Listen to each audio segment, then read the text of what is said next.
Hello दोस्तों, नमस्कार। स्वागत है आप सभी का Mukesh UPSC guide YouTube channel पर। आज हमारे साथ सर हैं जो कि एमपीपीसीएस के टॉपर हैं। अभी जो रिजल्ट आया था, जाने इनकी स्ट्रेटजी के बारे में और इनके स्ट्रगल के बारे में जानेंगे। तो sir, first of all sir, स्वागत है हमारे चैनल पर। आपको बहुत बहुत बताइए। जी sir, thank you sir. Sir, थोड़ा अपने बारे में बताइए। जी सर, मेरा नाम मनोज पाल है, मैं होशंगाबाद ज़िले से आता हूँ। मैं एमपीपीएससी 2024 में जो है असिस्टेंट डायरेक्टर फाइनेंस का पद प्राप्त किया है। ये आपका अटैम्प्ट कौन सा था और मीडियम क्या था? मेरा ये अटेम्प्ट जो है ओवरऑल अटेम्प्ट जो है 9वां अटेम्प्ट है, नोवा अटैम्प्ट। जिसमें मैंने 7वां इंटरव्यू दिया है, ओके। उसके बाद ये पद प्राप्त किया है। ओके। आपका 7वां इंटरव्यू है और 9वां अटैम्प्ट है। काफ़ी लंबा एक्सपीरियंस है और काफ़ी अच्छे से गाइड कर पाएंगे उन एस्पिरेंट के लिए जो बिगनर है। तो जो 9 अटैम्प्ट आने तक क्या क्या परेशानियों का सामना करना? परेशानियाँ तो सभी प्रकार की परेशानियाँ हैं। आप इसमें शारीरिक, मानसिक, सामाजिक सभी स्तर की परेशानियाँ देखेंगे, लेकिन बस एक ही है कि अगर आप इसको करना चाहते हैं सही में तो कर लेंगे। कभी माइंड में नहीं आया कि यार इतना अटैम्प्ट हो गया, आप छोड़ देते हैं, रहने देते हैं, आप कुछ और करते हैं? हाँ, लेकिन कुछ और करने को नहीं था, ओके। इसीलिए यही करना था। यही करना था, मतलब मोटिवेशन यही था कि कुछ है ही नहीं, बस यही करना है। देखो, अपने को ना आता है कुछ, ना अपने पास इतना पैसा है कि अपन बिज़नेस कर सकें, ना कोई स्किल है कि कहीं और काम कर सकें। तो अपने को एकमात्र चीज़ आती थी, जिस पे भरोसा भी था कि यही कर सकते हैं, वो अपन ने कर लिया है। तो कहाँ से मोटिवेशन आया था कि ये चलो यार सिविल सर्विस की फील्ड में चलते हैं? कहाँ से शुरुआत हुई थी इसकी? ये सिविल सेवा एक ऐसा सेक्टर है जहाँ से आप समाज में प्रतिष्ठा प्राप्त कर सकते हैं, ठीक-ठाक आपको वेतन मिलता है, आपका समाज में सम्मान रहता है, तो ये बहुत बड़ा मोटिवेशन है कि आप समाज में एक प्रतिष्ठित व्यक्ति के रूप में जाने जाएँगे। ये बहुत है और लोगों के लिए आप उनके साथ जुड़कर काम कर सकते हैं, बहुत अच्छा तो ये मोटिवेशन। जर्नी आपकी कहाँ से स्टार्ट हुई? आपने किसी संस्थान से कोचिंग ज्वाइन की या फिर ऑफलाइन या फिर सेल्फ स्टडी करते यहाँ तक पहुँचे? हाँ, मैं शुरू में वहीं होशंगाबाद से शुरू की है और जो कोचिंग है वहीं की। उसके बाद से सर मैंने जो है 2015-16 से तैयारी शुरू की। उसके बाद से 17 में मैंने पहली बार प्री दिया और प्री निकल गया, लेकिन मेंस नहीं निकल पाया। 18 से फिर मैं निरंतर जो है इंटरव्यू की श्रृंखला में बना हुआ हूँ और इसमें जो है बहुत सारे लोगों का, सभी दोस्तों का, परिवारजनों का निरंतर जो सहयोग और मोटिवेशन रहा, वही जो है निरंतर इस परीक्षा में लगाए रखा। तो इस जर्नी में कभी डिमोटिवेट नहीं हुए? क्योंकि एक बहुत लंबे टाइम तक की जर्नी हो जाती है हमारा, तो डिमोटिवेट होने लगते हैं, सोसाइटी की तरफ से प्रेशर आने लगता है, फैमिली की तरफ से आने लगता है, रिलेटिव की तरफ से आने लगता है। तो उस सभी चीज़ को अपन कैसे हैंडल किया?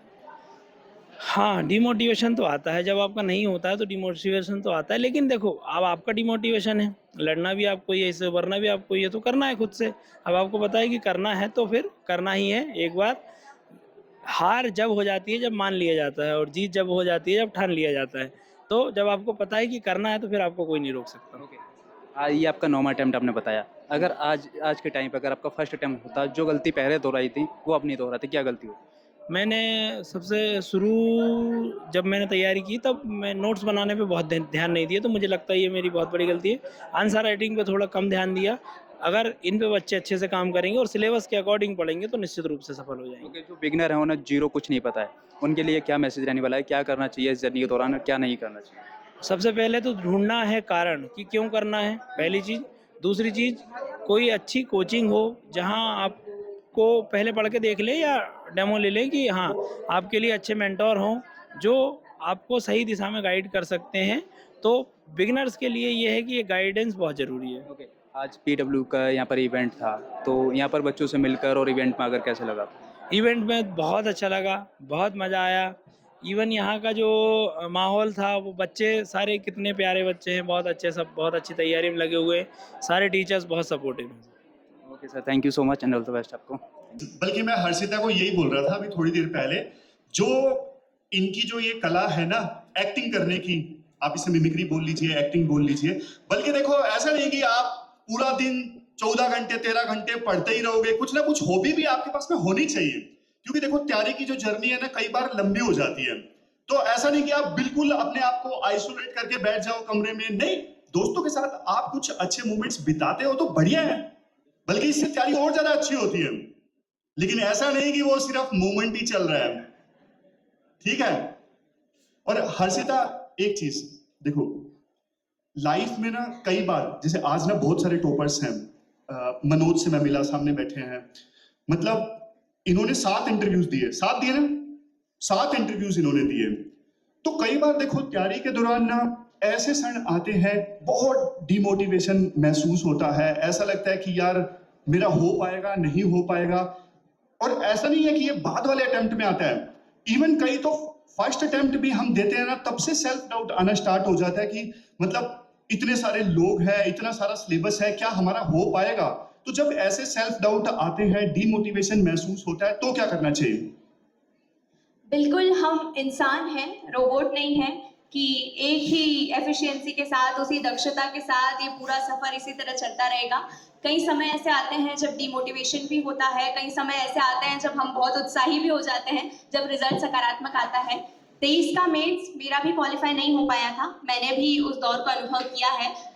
नहीं लगता है, कभी-कभी पढ़ने में मन डिमोटिवेशन होता है, लेकिन ऐसे समय में सबसे अच्छा उपाय है कि आप अपने परिवार से बात करें, अपने दोस्तों से बात करें। क्योंकि कई बार हम अपने आप को वो सुझाव नहीं दे पाते जो हमारे परिवार हमें दे देते हैं। सफलता के दौर में सभी आपके साथ हैं, लेकिन असफलता के दौर में कोई आपको ये यकीन दिलाएगा कि आप कर सकते हैं, तो वो केवल आपका परिवार है। तो ऐसे में जब भी आपको डिमोटिवेशन हो, कोशिश करें कि अपनी बातों को किसी के साथ साझा करें। और हमारे तकनीकी युग में तो इतनी अच्छी-अच्छी वीडियोस अवेलेबल हैं। स्वामी प्रेमानंद को बहुत लोग सुनते होंगे। उनके प्रवचन, मैं सभी को यही सजेस्ट कर रही हूँ कि उनके प्रवचन सुनिए। कभी भी डिमोटिवेशन हो तो इस तरह के कुछ 1-2 मिनट की वीडियोस आप देख सकते हैं जिससे आपको पॉजिटिविटी आए। और जैसा मैंने बताया कि जीवन का एक भाग है, ये दिमाग में लेकर चलिए। ये परीक्षा तय नहीं करती कि आप जीवन में सफल हैं या नहीं। बहुत ही सही बात है।